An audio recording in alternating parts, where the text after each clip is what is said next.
Please do like share and comment और साथ में जो बेल आइकन दबाना बिल्कुल ना भूलें। आज जो है 5 देशों इक्वाडोर, जापान, माल्टा, मोजाम्बिक और स्विट्जरलैंड ने संयुक्त राष्ट्र में सुरक्षा परिषद के गैर स्थायी सदस्य के रूप में जिम्मेदारी ग्रहण करनी शुरू कर दी है। उनका 2 साल का कार्यकाल होगा।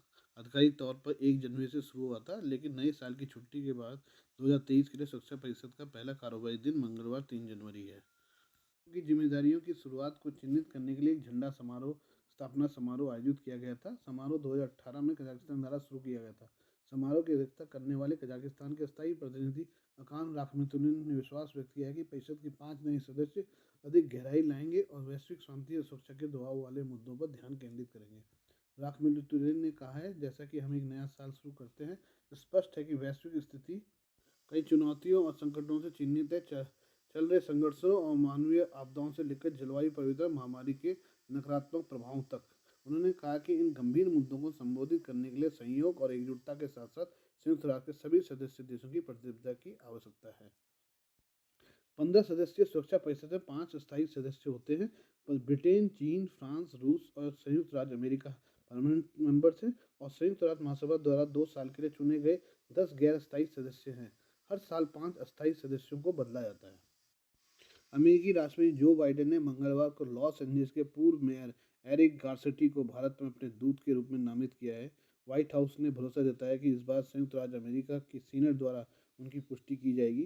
व्हाइट हाउस ने सीनेट को नामांकन भेजने के बाद कहा, कैलिफोर्निया के एरिक एम गारसेटी भारत गणराज्य में संयुक्त राज्य अमेरिका के राजदूत असाधारण और पूर्णाधिकार होंगे। पिछली कांग्रेस में पुष्टि नहीं की गई थी, एक मीडिया बयान में कहा गया है। व्हाइट हाउस के प्रेस सचिव कराइन जीन पियरे ने संवाददाताओं से कहा, जैसा कि सचिव ब्लिंकन ने हाल ही में कहा था, भारत के साथ हमारा संबंध महत्वपूर्ण है और यह परिणामी है। नकदी की तंगी से जूझ रहे पाकिस्तान ने आज ऊर्जा संरक्षण योजना के तहत कई उपायों के तहत बाजारों और शादी के हॉल को जल्दी बंद करने की घोषणा की, क्योंकि सरकार अर्थव्यवस्था को पुनर्जीवित करने के लिए संघर्ष कर रही है।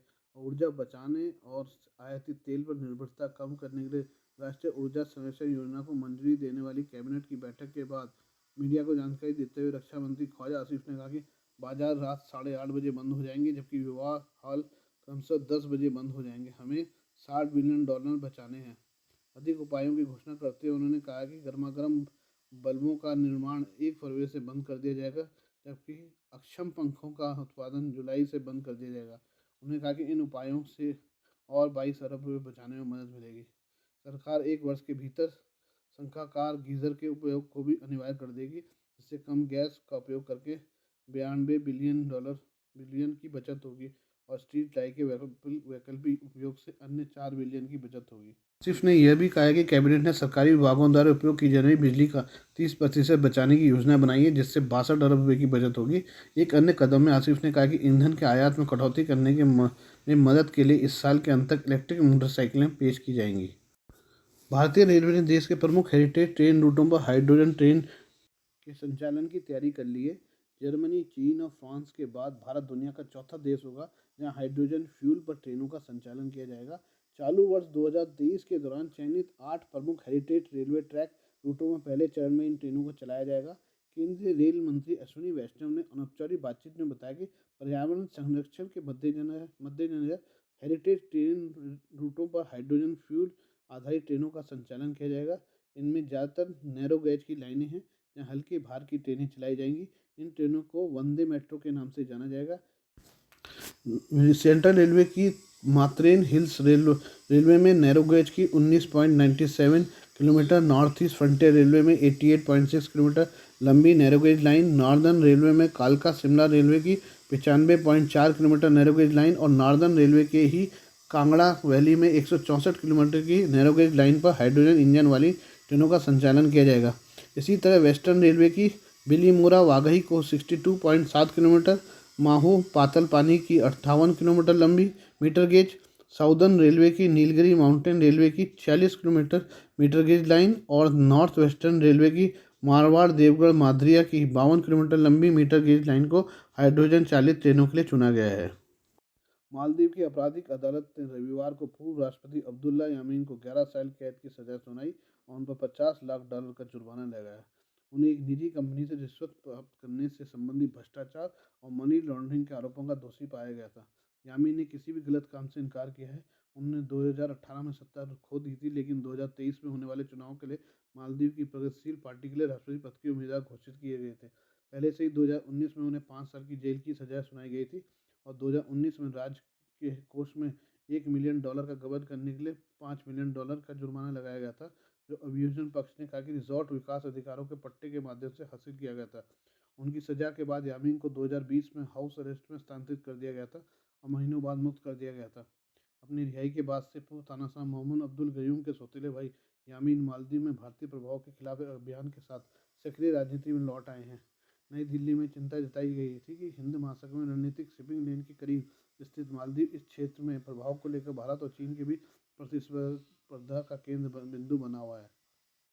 पूर्व राष्ट्रपति अब्दुल्ला यामीन जो है वो चाइना के इन्फ्लुएंस में है और इसलिए उनको चाइना की तरफ से जो है इनडायरेक्टली मदद मिलती रहती है।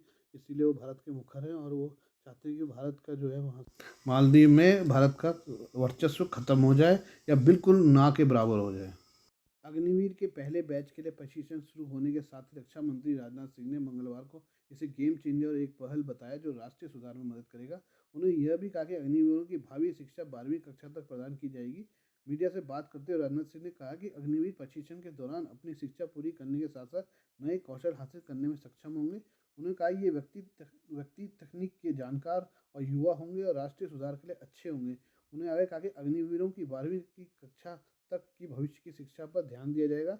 उन्हें कौशल विकास के लिए ट्रेन सर्टिफिकेट और दूसरों को रोजगार देने के लिए पर्याप्त कौशल प्रदान किया जाएगा। इस बीच लेफ्टिनेंट जनरल अनिल पुरी ने पुष्टि की है कि अग्निवीरों के पहले बैच का प्रशिक्षण महाराष्ट्र के नागपुर में गार्ड्स रेजिमेंटल सेंटर में शुरू हो गया है। उन्होंने कहा कि अग्निवीरों को 11.75 लाख रुपए मिलेंगे। उन्हें शैक्षणिक लाभ और काम से संबंधित लाभ भी मिलेगा।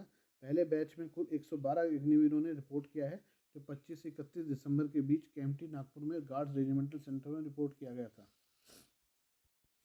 भारत के विदेश मंत्री जयशंकर ने पाकिस्तान को वैश्विक आतंकवाद का केंद्र बिंदु बताया है। वो आजकल जो है ऑस्ट्रिया जा रखे हैं।